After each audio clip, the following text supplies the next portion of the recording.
বিয়ের 3 দিনের মাথায় পূর্ণতার স্বামী বিদেশে পাড়ি জমায়। আজ ঠিক দীর্ঘ 5 বছর পর পূর্ণতার স্বামী বিদেশ থেকে বাড়িতে আসে। ঘরে ছেলে এত বছর পর ঘরে আসে, এজন্য বাড়িতে আনন্দের জোয়ার নেমে এসেছে। সবাই আনন্দে ছোটাছুটি করলেও এখানে পূর্ণতার মাঝে কোনো আনন্দে বিরাজ করছে না। পূর্ণতা খুব ভালো করেই জানে ওর স্বামী ওকে পছন্দ করে না, এমনকি ওকে বউয়ের অধিকার অবধি দেয়নি। বিদেশে গেছে 5 বছর হয়েছে, তাদের বিয়েও 5 বছর হলো। এতটা সময় গিয়েছে কিন্তু ওর স্বামী ওর থেকে যোগাযোগ খুব সীমিত হয়েছে। প্রথম স্বামীর জন্য কাঁদতো, কেন তাকে এইভাবে ফেলে গেল। বিয়েতে রাজি না থাকলেও বিয়েটা করে তার জীবন নষ্ট করা কি দরকার ছিল? শুধু বিয়ে তকমা লাগিয়ে ওকে সবার কাছে অপয়া করে দিয়েছিল। স্বামী ধরে রাখতে পারেনি, এসব বলে মানুষের কম কটু কথা তো ওকে হজম করতে হয়নি। পূর্ণতা রান্নাঘরে ঢুকে দেখলো ওর শাশুড়ি খুব যত্ন সহকারে খাবার রান্না করছে। ওকে দেখে এক গাল হেসে বললেন, যাও সুন্দর করে রেডি হয়ে থাকো, সুন্দর করে সাজগোজ করিও। কতদিন পর ছেলেটা আসছে, আজ আর রান্নাঘরে এসে নিজের সুন্দর মুখটা কাল সেটে করে ফেলো না। পূর্ণতা কিছু বলতে চাইলো, কিন্তু তিনি হাত দিয়ে থামিয়ে তৈরি হতে বলল। পূর্ণতা তাকে মায়ের মতো সম্মান করে, তার জন্য স্বামীর অবহেলা পেয়েও শ্বশুরবাড়ি ছেড়ে যেতে পারেনি। পূর্ণতা তার কথাও অমান্য করতে পারবে না। ও শুধু ভাবে এত ভালো একজন মায়ের এমন ছেলে কিভাবে হলো। পূর্ণতা রুমে এসে বসে রইল, কিসের সাজগোজ, কিসের কি কিছু করবে না। করলেও কি তিনি দেখবে? কখনোই না। 5 বছর আগে যে তার বাসর ঘরে থাকা বউয়ের দিকে ফিরে তাকায়নি, আজ এত বছর পর এসে সেও ওর দিকে তাকাবে অসম্ভব। পূর্ণতা সাজতে না চাইলেও কি হবে, ওর ননাসের বড় মেয়ে আয়রা জোর করে ওকে শাড়ি পরিয়ে সাজিয়ে দিল। ও তাতে দাঁত চেপেছিল, কিন্তু কিছু বলার সাহস পায়নি। দুপুর 3টায় পর গাড়ি এসে হর্ন বাজিয়ে জানান দিল তিনি এসেছেন। মানুষটা চলে এসেছে। পূর্ণতার বুক টিপ করছে। 2 বছর আগে তার সাথে ওর কথা হয়েছিল শেষবার। শাশুড়ি মা জোর করে কথা বলতে দিয়েছিল। সে ঝগড়া করে বলেছিল, আমার কাছে আর কোনোদিন ফোন দিলে সে নাকি আর কোনোদিন তার বাবা মায়ের সাথে যোগাযোগ করবে না। সেদিনের পর আর কেউ আমার সাথে ফোন দিত না। আমিও নিজের মতো চলতেছিলাম। তার আশা আমি ছেড়ে দিয়েছি সেই দিনই। মামি বলে আমার সেই ভাগ্নি ডাকতে এলো। আমাকে জোর করে টেনে নিয়ে এলো ড্রয়িং রুমে।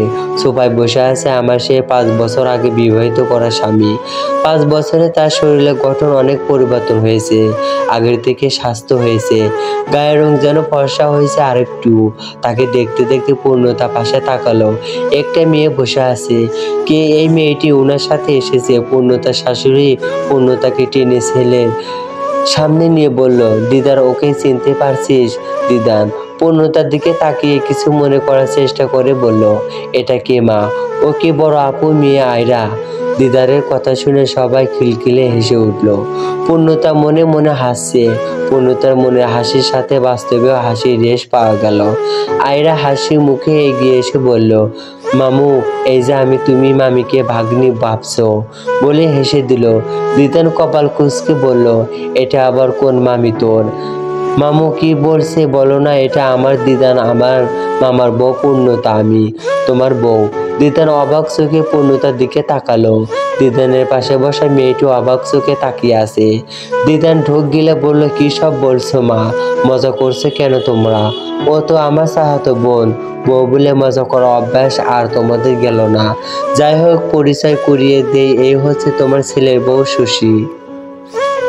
সবাই চোখ কপালে তুলে তাকিয়ে আছে পাশে বসে থাকা মেয়েটির দিকে। মেয়েটি বসা থেকে উঠে দিদানের মাকে সালাম করতে চাইল। পূর্ণতা মাথা নিচু করে দাঁড়িয়েছিল। বউ কথাটা শুনতেই চমকে তাকালো। এই মানুষটা ওর নয়, ও জানে। তাকে নিয়ে ওর কোনো আশা প্রত্যাশা ছিল না। তবুও কেন আর একজন কেউ বউ বলে পরিচয় করিয়ে দেওয়াতে ওর বুকটা কেঁপে উঠল। ওর চোখে কেন জল চিকচিক করে উঠল। পূর্ণতা শশীকে এগিয়ে আসতে দেখে পিছিয়ে যায়। শশী পায়ে হাত দিয়ে সালাম করে দিদানের মা আশালতা ছেলের দিকে বিস্ময়কর চাহনি নিয়ে তাকিয়ে আছে। উনি পূর্ণতার দিকে তাকাবে কি করে? মেয়েটা তো সব আশা ছেড়েই দিয়েছিল, তবু জোর করেছে তারা। তাদের নিজের ছেলের ওপর বিশ্বাস ছিল। ভেবেছিল এতদিন পর এসে হয়তো স্ত্রীকে মেনে নেবে, কিন্তু ছেলে এটা কি করে নিয়ে এলো? এক স্ত্রী থাকতে আর একটাই বিয়ে করে নিয়ে আসছে। কেউ আর এগিয়ে এসে কথা বলল না দিদানের সাথে। সবাই স্তব্ধ হয়ে দাঁড়িয়ে আছে। তারপর সবাই যে যার কাছে চলে যায়। থমকে দাঁড়িয়ে থাকে আশালতা বেগম। ছেলে থেকে এমনটা আশা কোনোদিন করেনি। এইভাবে ছেলের তার নাক কাটবে ভাবতে পারেনি। দিদান আর শশী দিদানের রুমে চলে যায়। আশালতা পূর্ণতার দিকে তাকিয়ে বলে, আমায় ক্ষমা করে দিস মা। দিদান এমন করবে আমি কল্পনাতেও ভাবিনি। নিজের ছেলেকে আমি চিনতে পারিনি। আমি তোমায় মায়ের জায়গা দিয়েছি। মা হয়ে মেয়ের কাছে ক্ষমা চেয়ে সেই জায়গাটা কেড়ে নিও না। ওনার প্রতি আমার চাওয়া অনেক আগেই শেষ হয়ে গেছে। তোমাদের মিথ্যা আশা নিয়ে থাকাটাই এবার অন্তত বন্ধ হোক। উনি এই কাজটা করে ভালোই করেছেন। তোর কি হবে? আমরা যে তোর কাছে অপরাধী হয়ে গেলাম রে। আমার আবার কি হবে? তোমার ছেলে আমায় মেনে নেয়নি বলে কি আমার আর কোনো গতি হবে না? আমি একজন স্বনির্ভর মেয়ে, নিজের দায়িত্ব আমি নিজেই নিতে পারি। তুই আমাদের কাছ থেকে চলে যাবি, কিভাবে থাকবো আমরা তোকে ছাড়া? তুই ছাড়া এই বাড়িতে যে খুব ফাঁকা রে। তুই তো আমার মেয়ে, বল না, তাই না? মাকে ছেড়ে চলে যাস না। মেয়ে হয়ে থাক না আমাদের সাথে। এটা সম্ভব না মা। তুমি নিজেও জানো স্বামীর বাড়ির মেয়ে হয়ে থাকা যায় না। এখানে থাকলে আমাকে অনেক বিব্রত করা অবস্থায় পড়তে হবে। আমি এখানে থাকতে পারবো না। ক্ষমা করো আমায়। আমাকে চলে যেতেই হবে। আমার ছেলেটা খুব বোকা রে। খাঁটি সোনা রেখে সে কি ধরে আনলো আমি জানি না। তোকেও আমি আটকাবো না, সে অধিকারও আমার নাই। আমাদের জন্য এমনিতেই অনেক সহ্য করেছিস, আর না, এবার তুই সুখে থাক। চলেই তো যাবি, আর 2টা দিন পর যা। সাইমন, ওর জন্মদিনের দিনটা আমাদের সাথে কাটিয়ে যা। পূর্ণতা রাজি হয়। শশী দিদানের রুমে এসে জহুরি নজরে রুমটা দেখছে। দিদান ঘামছে অনবরত। শশী কোনোভাবে আগের বিয়ের কথা জানতে পারলো সর্বনাশ হয়ে যাবে। শশী আলমারি খুলে মেয়েদের পোশাক দেখে। ড্রেসিং টেবিলের সামনে মেয়েদের কসমেটিক। এসব কি দিদান? এত মেয়েলি জিনিস কেন তোমার রুমে? এটা তোমার রুমই তো। দিদান উত্তর দিয়ে পারছে না, ভয় ভীত হয়ে আছে। পূর্ণতা প্রবেশ করে তখন রুমে। আসলে ভাবি, আপনার স্বামীর রুমে আমি কয়েকদিন ধরে ছিলাম, এই জন্য আমার জিনিসপত্র এখানে রয়ে গেছে। শশী অবাক সুরে বলল, তুমি এখানে থাকতে? হ্যাঁ, মানে উনি তো বিদেশ থাকতো, রুমটা খালি ছিল, তাই আর কি থাকতাম। আপনারা চলে আসেন, এবার আপনারাই থাকবেন, একটু বসেন, আমি সব নিয়ে যাচ্ছি। বলেই পূর্ণতা আলমারি থেকে সব ড্রেস বের করে আনে। নিজের সমস্ত জিনিস নিয়ে বেরিয়ে আসে। দিদান হাঁ করে তাকিয়েছিল পূর্ণতার দিকে। এই মেয়েটা ওর বউ ছিল, সে এত সব জানার পরেও এতটা স্বাভাবিক আছে ভাবতেই পারছে না। শশী সন্দেহ চোখে তাকিয়ে বলল, দিদান, মেয়েটার কথা আমার পছন্দ হলো না। ও তোমায় আমার স্বামী বলে সম্বোধন করলো কেন? চাহাতো বোনেরা কি এভাবেই সম্বোধন করে? তুমি আমার থেকে কিছু লুকাচ্ছ তো? পূর্ণতার শাশুড়ির সাথে শুয়েছে, এই বসা ওর দম আটকে আসছে। স্বামীকে খুব ভালোবাসে, মনটাও নয়। ভালোবাসা তেমন সুযোগও পায়নি। বিয়ের পর তোকে চেনার আগে উধাও। তারপর একাই কাটলো 5টা বছর। 5 বছর পর আবার স্বামী নামক মানুষটার সাথে দেখা হলো, কিন্তু সে আগের মতোই। আগের দূরত্ব তৃতীয়জন ছিল না, ছিল এবার কার দূরত্বে তৃতীয়জন আছে। আচ্ছা, ওর তৃতীয়জন কাকে বলা উচিত? যাকে ওর স্বামী বিয়ে করে নিয়ে এসেছে তাকে, নাকি নিজেকে? ভেতরে থেকে তাচ্ছিল্য হাসি বেরিয়ে আসতে চাইলো। ও নিজেও তাদের জীবনের তৃতীয়জন, এটা কেন ভুলে যায়? পূর্ণতা আস্তে করে উঠে বসলো। নিঃশ্বাস আটকে রেখেছে, মনে হচ্ছে নিঃশ্বাসের শব্দও অতিরিক্ত শোনা যাচ্ছে। আর এই শব্দে যদি শাশুড়ি মার ঘুম ভেঙে যায়, সেই ভয়ে ও শ্বাস আটকে উঠে দাঁড়াল। তারপর পা টিপে দরজা খুলে বেরিয়ে এলো রুম থেকে। ও ঘুমাতে পারছে না, একেতে মনটাও অশান্ত হয়ে আছে। তার মধ্যে আশালতা ঘুমের মধ্যে জোরে জোরে নাক ডাকে। তার পাশে কেউ ঘুমাতে পারে না, কিন্তু শাশুড়ি এত আদর করে ওকে নিয়ে শুয়েছে, ও মানা করতে পারেনি। পূর্ণতা কি করবে ভাবতে ভাবতে কিচেনের দিকে হাঁটা ধরলো। ড্রয়িং রুম পেরিয়ে কিচেনে যেতে হয়। রাতে খাবারটাও পূর্ণতা খেতে পারেনি ঠিক মতো।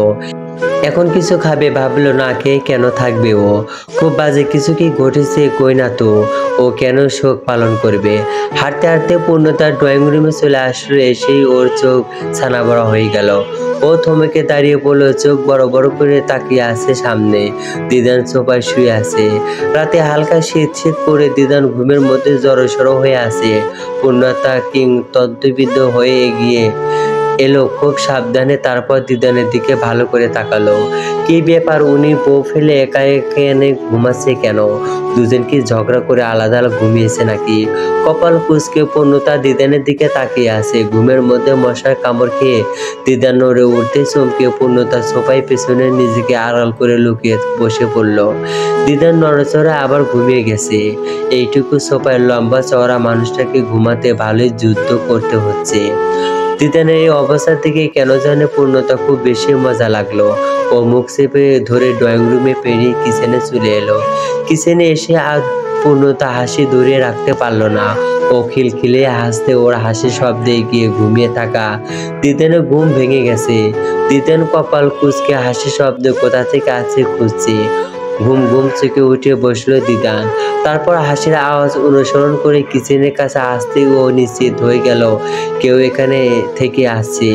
ও কিছুটা ভয় পেল, কারণ ও সোফায় শুয়েছে, এটা কি কেউ দেখে ফেলেছে? লজ্জা ও ভয় মিশ্রিত করে দিদান কিচেনে প্রবেশ করতে দেখলো পূর্ণতা মুখ চেপে ধরে আসছে। আচমকায় দিদানকে কিচেনে দেখে চমকে পূর্ণতা হাসি থামিয়ে দেয়, কিন্তু এখনো রেশ যায়নি। ও সোজা হয়ে দাঁড়িয়ে পড়ল। দিদান পূর্ণতাকে দেখে কপাল কুঁচকে বলল, হাসছো কেন? পূর্ণতা হেসে বলল, আপনাকে বলবো কেন? আমার হাসি পেয়েছে, আমি হেসেছি, আপনার প্রবলেম কি? দিদান পূর্ণতার কথা শুনে রাগান্বিত স্বরে বলল, তুমি আমাকে সোফায় শোয়া দেখেছো তাই না, এজন্য হাসছো? আপনার ধারণাটা অতটাও ভুল নয় বলে আবার হেসে উঠল পূর্ণতা। দিদান লজ্জায় মাটির সাথে মিশে গেল। কি বলে পরিস্থিতি ম্যানেজ করতে ভাবতে লাগলো। পূর্ণতা দিদানকে পাশ কাটিয়ে ফ্রিজে থেকে খাবার বের করে এনে গরম করতে লাগলো, আর দিদান থম মেরে সেখানে দাঁড়িয়ে আছে। পূর্ণতা বলল, দাঁড়িয়ে আছো কেন?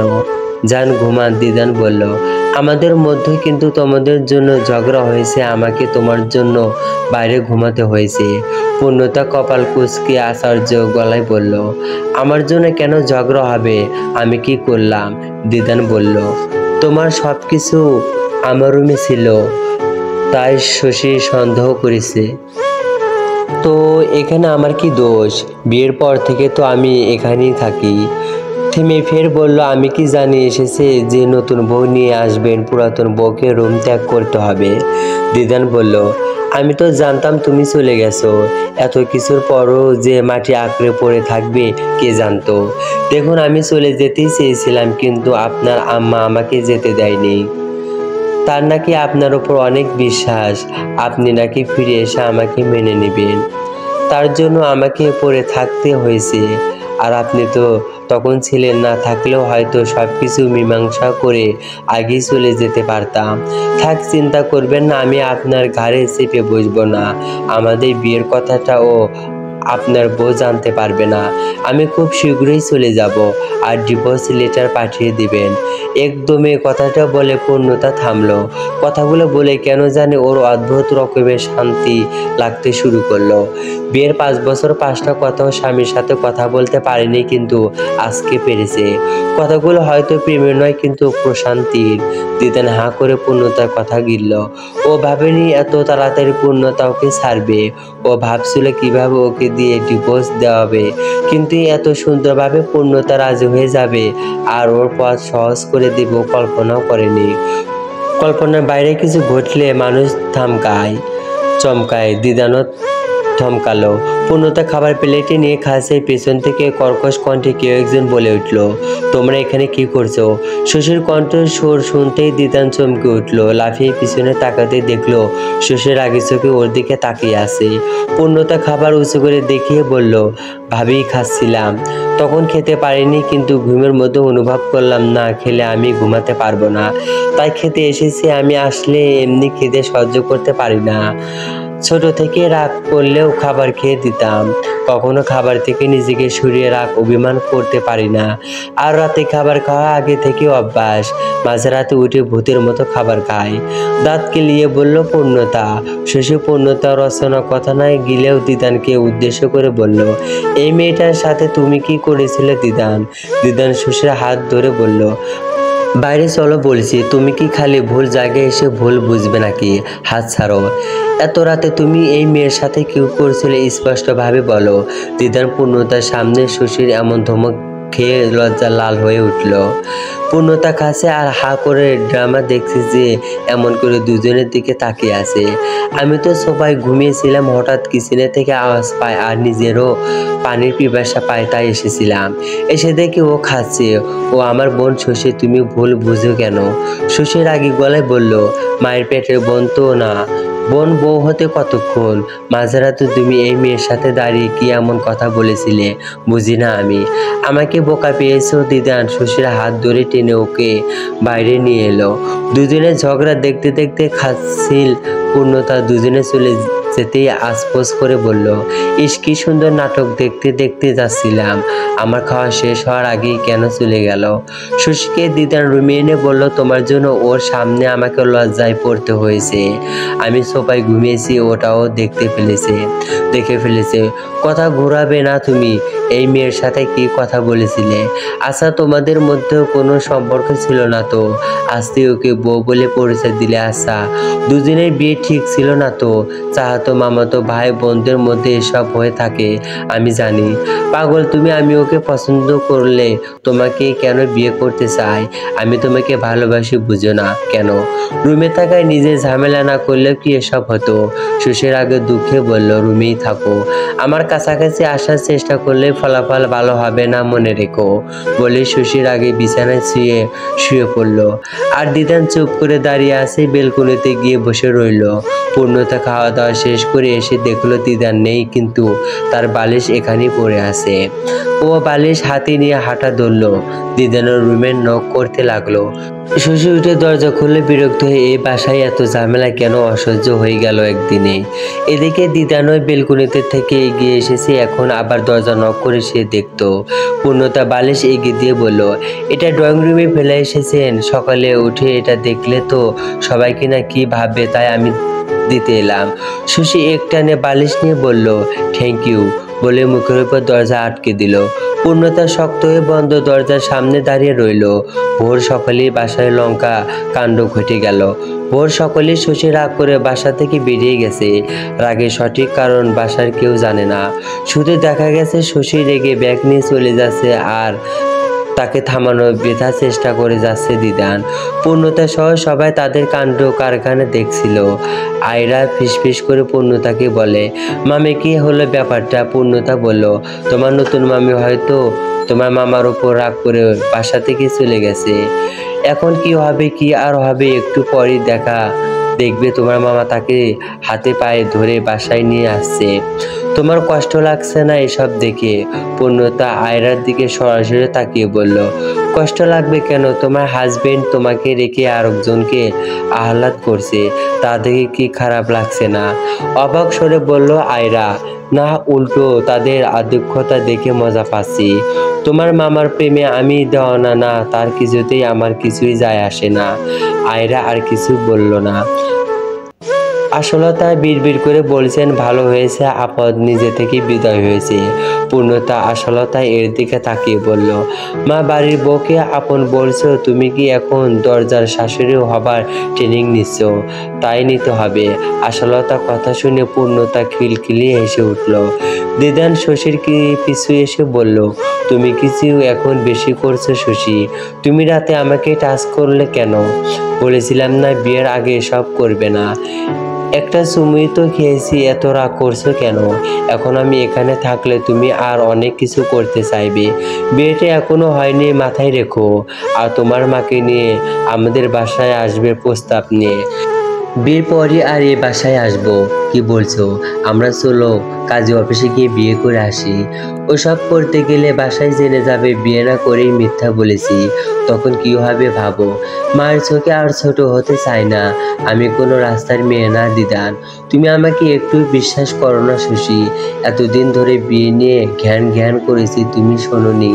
বাসায় আসলে মিথ্যা বলালে এখন আবার আয়োজন করে প্রস্তাব নিয়ে বিয়ের কথা বলছো। বিশ্বাস করতে পারি না কারণ আছে, তুমি সেটা জানো। তুমি আমার বিশ্বাস ভেঙেছো, এবার যা বলা তাই করবে। আসছি বলে শশী অটোতে উঠে চলে গেল।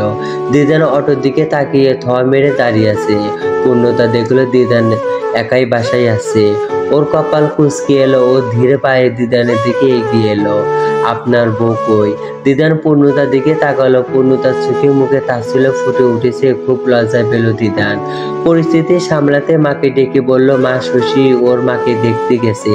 পূর্ণতা বলল, দেখে মনে হলো আপনার সাথে রাগ করে গেছে। দিদান কাচুমাচু মুখ করে বলল, আরে না, তোমার ভুল ধারণা হয়েছে। হয়তো দিদান নিজের রুমে চলে এলো।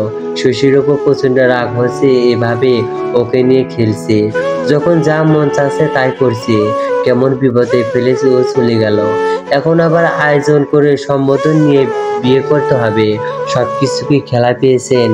নিজের মনে নানান কথা বলে দিদান রাগে ফুঁসছে। রাগে কি করবে বুঝতে পারছে না। রুমেই পায়চারি করছে। হঠাৎ চিকন মেয়েলে কণ্ঠস্বর ভেসে আসতে দিদান পায়চারি থামিয়ে স্থির হয়ে দরজার দিকে তাকালো। পূর্ণতা দরজা একটু ফাঁক করে ওর দিকে তাকিয়ে বলল, আসতে পারি? আসো, থমকানো কণ্ঠে বলল দিদান। পূর্ণতায় ভেতরে ঢুকে চারপাশে চেক করে বলল, একইভাবে সব জিনিস নিয়ে কি একেবারে চলে গেল নাকি? দিদান তো খেয়ালই করেনি। সব ও খেয়াল করে দেখলো আসলে শশী সব নিয়ে গেছে। দিদান নিশ্চুপ হয়ে আছে, তাই পূর্ণতা বলল, মা আপনাকে ডাকছে, আসুন। পূর্ণতা চলে গেল। দিদান শশীর নাম্বারে কল দিয়ে ওকে জিজ্ঞাসা করতে চাইলো সবকিছু নিয়ে যাওয়ার কি প্রয়োজন ছিল, কিন্তু করলো না ফোন। রাগে ওর মাথা ফেটে যাচ্ছে। ওর মায়ের কাছে আসলো। আশালতা ওকে বললো সবার সাথে শপিংয়ে যেতে। দিদানের মন মেজাজ খারাপ হয়ে আছে, কিন্তু মায়ের কথাও অমান্য করতে ইচ্ছা করলো না।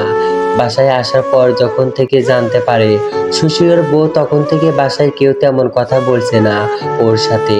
ও ব্যাগ করে কি আনছে সেটাও কেউ দেখলো না আগ্রহ করে। অথচ আসার খবর পেতেই সবাই কত কিছুর আবদার করেছিল। দিদান বিকেলে সবার সাথে মার্কেটে গেল। আয়রাকে পাত্রপক্ষ দেখতে আসবে আর সাইমনের জন্মদিন, তাই মোটামুটি কেনাকাটা করা হলো। সন্ধ্যায় ছোট সাইমনের জন্মদিন উপলক্ষে বাড়ি সাজানো হলো। সবকিছু রেডি করা হলো। সবকিছু এক হাতে পূর্ণতা করলো। সবার সাথে পূর্ণতা এত সুন্দর বোল্ডিং দেখে দিদানও চমকালো। মেয়েটা ভালোই বিড়বিড় করে বলল। ও প্যান্টের পকেটে হাত ঢুকিয়ে শুধু ঘুরে সবকিছু দেখছে। সাইমন কেক কেটে সবার আগে পূর্ণতাকে খাইয়ে দিল। পূর্ণতা হেসে ওকে খাইয়ে দিল। তারপর ওর জন্য আনা গিফট দিল ওর হাতে। গিফটের কথা ভুলেই গিয়েছে দিদান। তাড়াতাড়ি রুমে গিয়ে ল্যাকেজ নিয়ে আসলো। তারপর সব বের করলো সবার জন্য যা যা এনেছে। শশী চলে গেছে তাই সবই একটু সন্তুষ্ট। তাই সবাই কার জন্য কি এনেছে নিতে আসলো। পূর্ণতাও দাঁড়িয়ে আছে। সবাইকে সব দিয়ে দিল, কিন্তু পূর্ণতার জন্য কিছুই আনেনি। এটা তো স্বাভাবিক, ও এই বাসায় আছে এটাই তো দিদান জানতো না। জানলেও ও আনতো না। পূর্ণতা হাসি মুখে দাঁড়িয়ে আছে। আশালতায় নিজের শাড়ি ফেরত দিয়ে বললেন, লাগবে না আমার তোর জিনিস, তোর জিনিস তোর বউকে দিস। বলে তিনি চলে গেল গম্ভীর মুখে নিজের রুমে। আয়রা বলল, মামু তুমি মামির জন্য কিছু আনোনি? এটা কি তুমি ঠিক করেছো? একটা জিনিস আনলেও কি এমন হতো? তোমার জিনিস আমারও নিতে ইচ্ছা করছে না। বলে আয়রা ফেরত দিয়ে দিল ওকে দেওয়ার আইফোন। পেছন থেকে আয়রা মা মেয়েটিকে ডেকে বলল, মামা এত ভালোবেসে দিয়েছে নে। আয়রার মা একটু লোভী টাইপের। মায়ের না জানিয়ে বউ নিয়ে আশায় রাগ করেছিল, কিন্তু দামি দামি জিনিস পেয়ে তিনি গলে গেছে। শুধু আশালতার মনকেই গলাতে পারল না। দিদানের হাত থেকে আইফোন নিয়ে তিনি মেয়ের হাতে দিলেন। সবাই এখন আহ্লাদ করছে দিদানকে। পূর্ণতা ধীরে পায়ে জায়গা ত্যাগ করলো। আশালতা রুমে এসে কাঁদছে ছেলের কাজে। এত কষ্ট করে ছেলে মানুষ করেছে, কিন্তু ছেলেটা অমানুষ তৈরি হয়েছে। পূর্ণতা এসে তাকে কাঁদতে মানা করলো। তিনি থামলেন না। পূর্ণতা নিজের প্রয়োজনীয় সব গোছগাছ করতে লেগে পড়লো। আয়রা তখনও রুমে এসে বলল, মামি তুমি যেও না প্লিজ, আমাকে আগামীকাল দেখতে আসবে, তুমি এখন যেও না। পূর্ণতা বলল, আজ জন্মদিন তাই আটকে দিল, আগামী পাত্র আসবে তাই থাকতে বলছো, দুদিন পর বিয়ে ঠিক হতে পারে তার জন্য আবার থাকতে বলবে, আমার মন আর টিকছে না। বিলিভ মি, তোমার কষ্টটা বুঝতে পারছি মামি, কিন্তু তাও থাকো না। আয়রা আর আশালতা জোর করায় আবার পূর্ণতাকে রাজি হতে হলো। পরদিন আয়রাকে দেখতে আসলো ছেলের মা। বাবা এসেছে, ছেলে হাই স্কুলের টিচার, নাম স্মরণ। সবাইকে বসার ঘরে বসতে দেওয়া হয়েছে। ভেতরে বসে পূর্ণতা সব সাজাচ্ছে। আয়রা সুন্দর করে শাড়ি পরে রেডি হয়েছে। পূর্ণতা ফলেটি এনে রাখলো তাদের সামনে। তার একটু পর আয়রাকে নিয়ে আসলো পাত্রপক্ষের সাথে আশালতা, দিদানো আয়রার বাবা বসে আছে। আয়রাকেও ওদের সামনে এসে বসানো হলো। আয়রা সালাম দিয়ে লজ্জা লাল টুকটিকে হচ্ছে। দু একটা কথা বলে তারা আয়রাকে বুঝাতে বলল। আয়রাকে নিয়ে চলে গেল পূর্ণতা। তারপর খবর আসলো ছেলে নাকি আয়রার সাথে একাকী কথা বলতে চায়। পূর্ণতা এসে স্মরণকে নিয়ে গেল। স্মরণ মাঝ রাস্তায় দাঁড়িয়ে পড়ল। পূর্ণতা বলল, আসুন। থামলেন কেন? স্মরণ বলল, আপনি কি বিবাহিত? পূর্ণতা কপাল কুঁচকে বলল, কেন? না এমনি জানতে মন চাইলো। কিছু মনে করবেন না। পূর্ণতা ভাবলো ওর 2 দিন পর ডিভোর্স হয়ে যাবে, তাহলে আর বিবাহিত বলার প্রয়োজন কি? পূর্ণতা বলল, আমি অবিবাহিত না। বিবাহিত না কথাটা শুনে কেমন জানি উৎফুল্ল হয়ে উঠল স্মরণ। পূর্ণতা অবাক হয়ে দেখলো স্মরণকে আয়রার রুমের সামনে এনে বলল, জান এটা আয়রার রুম। স্মরণ বলল, ধন্যবাদ। বলে স্মরণ আয়রার রুমে না ঢুকে বসাঘরে চলে আসলো। পিছনে থেকে চেঁচিয়ে ডাকলো পূর্ণতা, কিন্তু থামলো না স্মরণ। পূর্ণতা হতবুদ্ধির চোখে তাকিয়ে আছে। এটা কি হলো? পাত্রের সাথে দেখা না করেই পাত্র চলে গেল, পাগল নাকি? চলবে। যদি গল্পটি ভালো লাগে তাহলে কমেন্টে জানিয়ে দিবেন।